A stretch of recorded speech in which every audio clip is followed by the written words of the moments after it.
Srivani trust ఆలోచన జగన్ అన్నారు మాజీ టీటీడీ చైర్మన్ వైసీపీ నేత భూమన కరుణాకర్ రెడ్డి. ట్రస్ట్ నిధులతో ఆలయాలు నిర్మించాలి అనేది జగన్ ఆలోచనని, ట్రస్ట్కి 2000 కోట్లు వచ్చాయన్నారు. ఈ నిధులతో అనేక ప్రాంతాల్లో ఆలయాలు నిర్మించామన్నారు. శ్రీవాణి ట్రస్ట్పై చంద్రబాబు, పవన్ విషం చిమ్మారని వైసీపీ నేత భూమన ఫైర్ అయ్యారు. నిధులు తాడేపల్లి వెళుతున్నాయని దుష్ప్రచారం చేశారన్నారు. ఇప్పుడు నిధులు చంద్రబాబు ఇంటికి వెళుతున్నాయా అని భూమన ప్రశ్నించారు.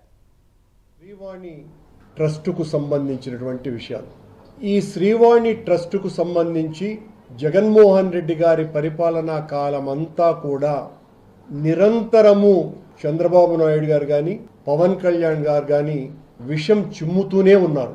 ఎంత దారుణంగా వాళ్ళ మాటలు ఉండేటివంటే శ్రీవాణి ట్రస్ట్ అంతా కూడా అవినీతిదని, ఆ ట్రస్ట్ ద్వారా వచ్చినటువంటి సొమ్ములన్నీ కూడా తాడేపల్లికి తరలి వెళ్ళాయని, సిబిఐ చేత కూడా ఎంక్వైరీ చేయిస్తామన్నటువంటి మాటలు మాట్లాడినటువంటి ఈ నాయక ద్వయం, మా నాయకుడు జగన్మోహన్ రెడ్డి గారు తాను పని చేసుకుపోవటమే కానీ చేసినటువంటి పనికి ఆయన ఏ రోజు కూడా డప్పాలు కొట్టుకునేటువంటి కార్యక్రమాలు ఒక్కదానికి కూడా ఆయన చేయల.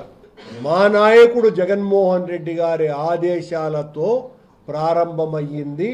అది కూడా ఆయనకు వచ్చిన ఆలోచన.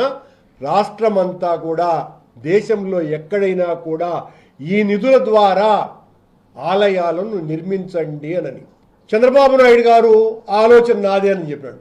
ఈయన గారు ఉన్నప్పుడు 10 రూపాయలు దానికి డొనేషన్స్ రాలా.